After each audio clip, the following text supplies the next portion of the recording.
नमस्कार, बहुत स्वागत है आपका डेली 24 भारत में। मैं हूं आपके साथ अनीता शर्मा। शुरुआत करते हैं देश दुनिया की बड़ी खबरों से। प्रधानमंत्री नरेंद्र मोदी ने केरल चुनाव की शुरुआत कर दी है। ऐसे में एक रैली को संबोधित करते हुए उन्होंने कहा कि दशकों से केरल मतलबी पॉलिटिक्स के दो मुखौटों के बीच फंसा हुआ है। एक तरफ एलडीएफ है तो दूसरी तरफ यूडीएफ है। एक तरफ कम्युनिस्ट, दूसरी ओर कांग्रेस। एक करप्ट है और दूसरा महाकरप्ट है। एक कम्युनल है और दूसरा महाकम्युनल है। ऐसे में एलडीएफ और यूडीएफ की सारी पॉलिसी सिर्फ वोट बैंक पॉलिटिक्स के लिए है और इससे भ्रष्टाचारी पार्टियों की बीजेपी से डर लगता है। अगर हम सत्ता में आ गए तो इनके सारे काले कारनामों की पोल खुल जाएगी।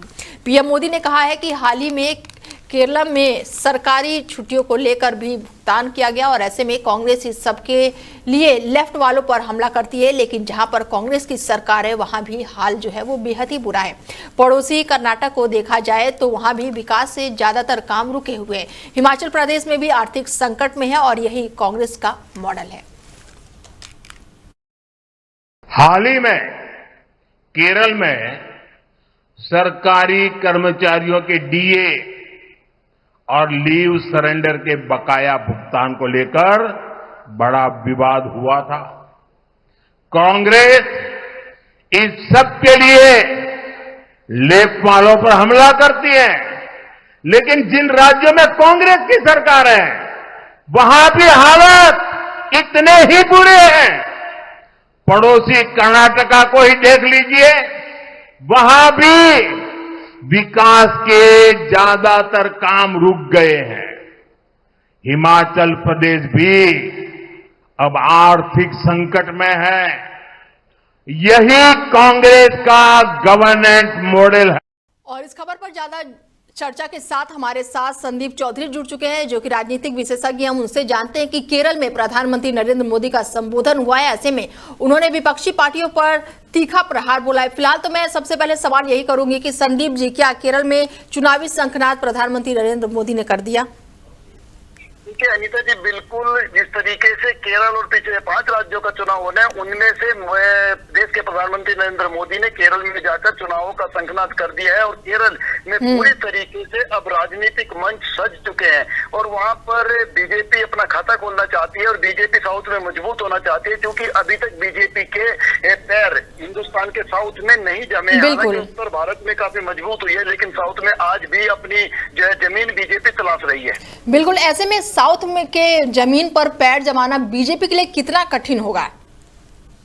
देखिए, बहुत टफ चीज है ये आज की तारीख में, क्योंकि एक तरफ तो अगर हम देखें कि बीजेपी का ग्राफ लगातार डाउन होता चला जा रहा है। आपने देखा होगा केंद्र में जो मोदी ने तीसरी बार सरकार बनाई है वो दूसरे राजनीतिक दलों के समर्थन से सरकार बनाई है। ऐसे में साउथ में अपना पैर जमाना, और साउथ में चूंकि लैंग्वेज का प्रॉब्लम भी आ जाता है, जैसे मोदी जी हो या अमित शाह हो या बीजेपी के दूसरे नेता हो, वो हिंदी तो अच्छे से बोल पाते हैं, लेकिन वो केरल के जो मलयालम भाषा है या दक्षिण की जो बोली जाने वाली भाषाएं हैं उनसे वो लोगों के साथ उतना अच्छा कनेक्ट नहीं कर पाते। और जो ये हिंदू मुस्लिम की राजनीति करते हैं वो हिंदू मुस्लिम की राजनीति इतने प्रभावी ढंग से हिंदुस्तान के साउथ में नहीं हो पाती है, जिस वजह से मुझे लगता है बीजेपी वहां पर कमजोर रह जाती है। बिल्कुल, ऐसे में संदीप जी, लैंग्वेज बैरियर जो है ये सबसे बड़ा यहाँ पर बीजेपी के लिए अड़चन बनकर सामने आ रहा है। देखिए अनीता जी, लैंग्वेज प्रॉब्लम के साथ साथ दूसरी प्रॉब्लम ये भी है कि दक्षिण भारत में बीजेपी के पास कोई ऐसा नेता, कोई ऐसा चेहरा नहीं है जिसके पीछे लोगों को लामबंद किया जा सके या वोट बैंक को इकट्ठा किया जा सके। जैसे अगर हम उत्तर भारत की बात करें तो उत्तर भारत में बहुत सारे नेता हैं, बहुत सारे फिल्म स्टार हैं, लेकिन साउथ में बीजेपी के पास कई चीजों की कमी है। अब ये देखना पड़ेगा इस चुनाव में बीजेपी किस रणनीति के साथ उतरती है और किस तरीके से वो कांग्रेस और वाम दलों को वहां पर टक्कर देती है। बिल्कुल, ऐसे में जहां पर प्रधानमंत्री जहां पर पूरे देश के लिए सबसे लोकप्रिय नेता बने हुए हैं, वहां पर कहीं ना कहीं केरल में ये लोकप्रियता थोड़ी सी कम पड़ जाती है। देखिए अनीता जी, बिल्कुल मैं इस बात से सहमत हूँ कि केरल में जाकर मोदी जी की लोकप्रियता कम पड़ जाती है। और दूसरी चीज ये है कि अभी मोदी जी भी कई लेवल पर घिरे हुए हैं। एक तो जो बीजेपी सरकार है या कहिए मोदी जी है, वो डीजल पेट्रोल पर लगातार गिर रहे हैं। जिस तरीके से डीजल पेट्रोल के दाम भी बढ़ रहे हैं, उसकी शॉर्टेज पूरी दुनिया में है।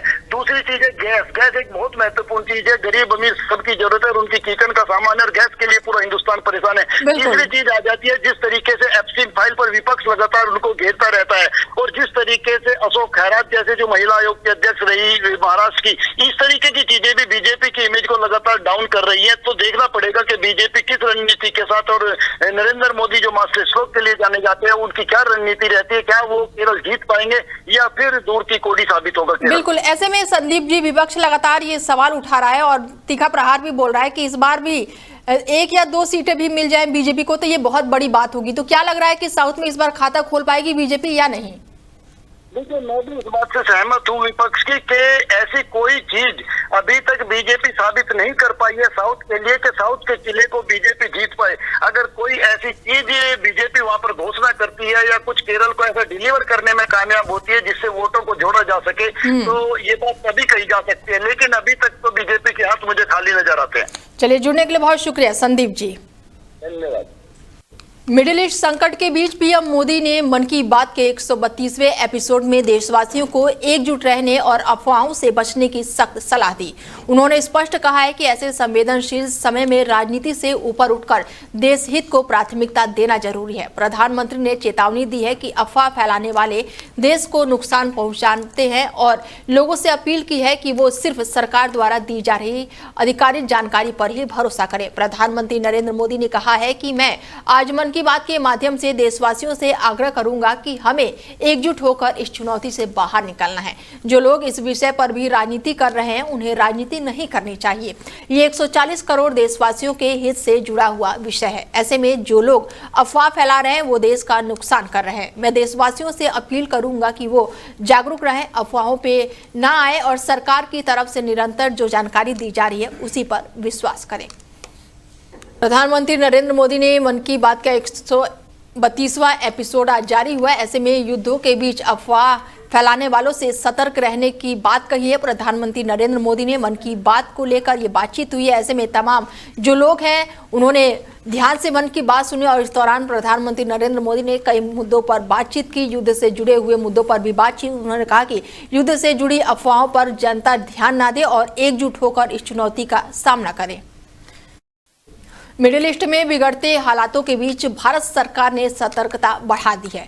रक्षा मंत्री राजनाथ सिंह ने नई दिल्ली के कर्तव्य भवन 2 पर अनौपचारिक अधिकारित पर्याप्त समूह की पहली बैठक की अध्यक्षता की और इस बैठक का मकसद जो है वो मिडिल ईस्ट की स्थिति पर नजर रखना और भारत में उसके असर से निपटने के लिए भी कदम तय करना था। बैठक में वित्त मंत्री निर्मला सीतारमण, सांसदीय कार्य मंत्री किरण रिजिजू और पेट्रोलियम मंत्री हरदीप सिंह पुरी सहित कई वरिष्ठ मंत्री शामिल हुए। बैठक में मिडिल ईस्ट की मौजूदा स्थिति और उनके भारत के अलग अलग क्षेत्रों में पड़ने वाले असर की समीक्षा की गई।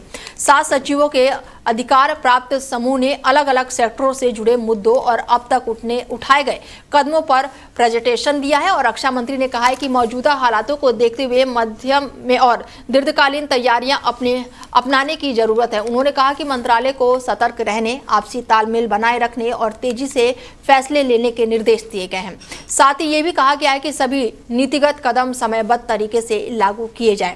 हालांकि ये बैठक बेहद ही खास मानी जा रही है। रक्षा मंत्री राजनाथ सिंह की अध्यक्षता में यह अहम बैठक हुई है। पश्चिम एशिया के संकट पर केंद्र सरकार जो है वो पूरी तरह से अलर्ट मोड पर नजर आ रही है और इस दौरान ये बैठक की गई है। सोशल मीडिया के माध्यम से ये जानकारी जो है साझा की गई है। ईरान जंग को खत्म करने के लिए पाकिस्तान की राजधानी इस्लामाबाद में सऊदी अरब, तुर्की और मिस्र के विदेश मंत्रियों की बैठक शुरू हो गई है। पाकिस्तान इस बैठक को होस्ट कर रहा है। मिस्र के विदेश मंत्री पाकिस्तान विदेश मंत्री इशाक डार से मुलाकात की और इसके साथ ही इशाक डार जो है तुर्की के विदेश मंत्री फिदान और सऊदी के विदेश मंत्री प्रिंस फैसल बिन फरहान के साथ अलग अलग बैठकें भी करेंगे और वो पाकिस्तान प्रधानमंत्री शहबाज शरीफ से भी मुलाकात करेंगे। पाकिस्तान अमेरिका और ईरान के बीच मध्यस्थता की भूमिका निभाने की भी पेशकश भी कर चुका है। उनके ईरान को 15 सूत्रीय अमेरिकी प्रस्ताव भी सौंपा गया है और इसमें ईरान के न्यूक्लियर प्रोग्राम को पूरी तरह से बंद करना, मिसाइल कार्यक्रम घटक और साथ ही क्षेत्रीय प्रॉक्सी ग्रुप्स से समर्थन रोकना और सेक्शन से राहत जैसे मुद्दे शामिल हैं। ईरान इस प्रस्ताव की समीक्षा कर रहा है। दूसरी ओर अमेरिका ने मिडिल ईस्ट में अपनी सैन्य मौजूदगी और भी बढ़ा दी है। अमेरिकी वॉरशिप USS त्रिपोली करीब 3,500 सैनिकों के साथ इस इलाके में पहुंच गया है।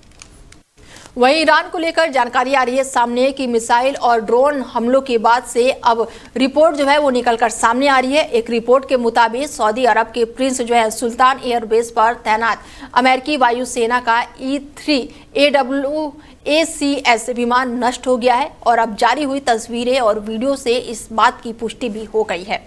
ये विमान जो है 552 सेकेंड एयर कंट्रोलर और विंग का E-3G था, जो कि ओक्लाहोमा के टिंकर एयरफोर्स बेस में ऑपरेट करता था और हमले के विमान के बाद सबसे अहम हिस्सा जो है यानी कि पीछे का भाग को निशाना बनाया गया है, जहां पर इसका रडार डोम जो है वो लगाया गया है। विशेषज्ञों के बीच इस बात को लेकर मतभेद है कि हमला ड्रोन से हुआ है या फिर ब्लास्टिंग मिसाइल से की गई है, लेकिन ये साफ है कि हमला जो है वो बेहद ही सटीक था। E-3 AWACS अमेरिका वायुसेना के सबसे महंगे और महत्वपूर्ण विमानों में से एक है, जिसकी कीमत लगभग $500 मिलियन के करीब होती है और इसकी तुलना सिर्फ E-4B नाइट वॉच कमांडर विमान से की जाती है। इस युद्ध में सबसे पहले भी ईरान ने कतर में 1.1 मिलियन डॉलर की ANF और रडार पर साथ ही उसको नष्ट कर दिया है, लेकिन E-3 विमान अब तक का सबसे बड़ा नुकसान माना जा रहा है।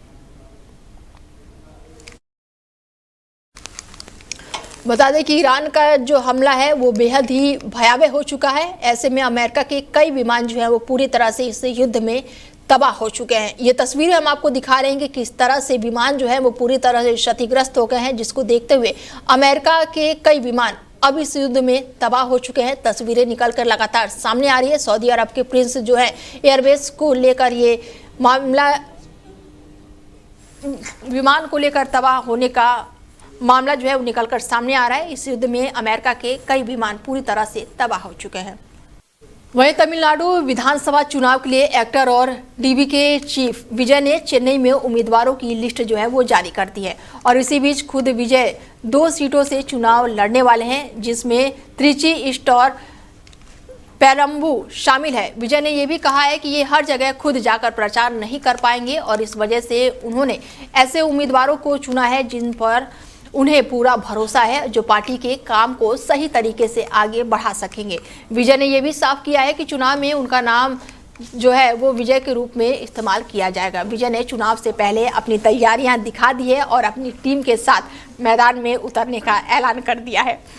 तमिलनाडु में 23 अप्रैल को एक चरण में चुनाव होने वाले हैं, जिसके नतीजे 4 मई को जारी किए जाएंगे। बता दें कि तमिलनाडु की कुल 234 विधानसभा सीटें हैं। तमिलनाडु में कुल करीब 5.6 करोड़ वोटर हैं। इसका लगभग 2.6 करोड़ जो है पुरुष वोटर हैं और 2.8 करोड़ महिला वोटर शामिल हैं। इसके अलावा 7,617 थर्ड जेंडर वोटर हैं जो इस चुनाव में अपनी भागीदारी निभाएंगे। तमिलनाडु की राजनीति लंबे समय से 2 बड़ी पार्टियों के बीच ही घूमती रही है। इनमें से AIADMK और DMK शामिल हैं। इन दोनों पार्टियों को राज्य की राजनीति में लंबे समय से दबदबा रहा है और ज्यादातर चुनाव इन्हीं के बीच मुकाबले देखे गए हैं। वहीं यूपी में आगामी विधानसभा चुनाव को लेकर राजनीतिक सरगर्मियां तेज हो गई हैं। पार्टी के बाद बीजेपी के बाद अब समाजवादी पार्टी ने भी अपनी चुनावी अभियान का औपचारिक आगाज कर दिया है। गौतम बुद्ध नगर के दादरी में आयोजित समाजवादी समानता भाईचारे रैली के जरिए सपा ने अपनी ताकत का प्रदर्शन किया है और इस रैली में पार्टी प्रमुख और पूर्व मुख्यमंत्री अखिलेश यादव ने शिरकत की और मंच से बीजेपी सरकार पर जमकर निशाना साधा। उन्होंने रैली में उमड़ी भीड़ को सपा के बढ़ते समर्थन का संकेत बताया। अखिलेश यादव ने अपने संबोधन की शुरुआत रैली स्थल पर मौजूदा भीड़ की सराहना से की। उन्होंने कहा कि पंडाल पूरी तरह से भरा हुआ है और इसकी सजावट भी ऐसी है कि हर तरफ समाजवादी का लाल रंग नजर आ रहा है। उन्होंने रैली के आयोजनों के लिए स्थानीय नेता राजकुमार भाटी की तारीफ करते हुए कहा कि ये आयोजन पार्टी के कार्यकर्ताओं की मेहनत और जनता का समर्थन का परिणाम है। भारतीय जनता पार्टी का एक एक फैसला जब कभी भी हुआ है तो इन्होंने हमें और आपको दुख और तकलीफ देने का काम किया है, परेशानी दी है।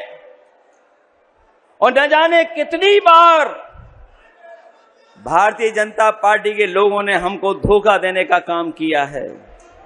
मैं अपने किसान भाइयों को भरोसा दिला के जा रहा हूं, इन्होंने जमीन ली होगी लेकिन बाजार भाव से आपको मुआवजा नहीं दिया गया। मैं अपने किसान भाइयों को कह के जा रहा हूं कि जब भी समाजवादी सरकार बनेगी, हम अगर कभी भी किसानों की जमीन लेकर के कोई विकास काम करेंगे तो उन किसानों को बाजार भाव की कीमत देने का काम।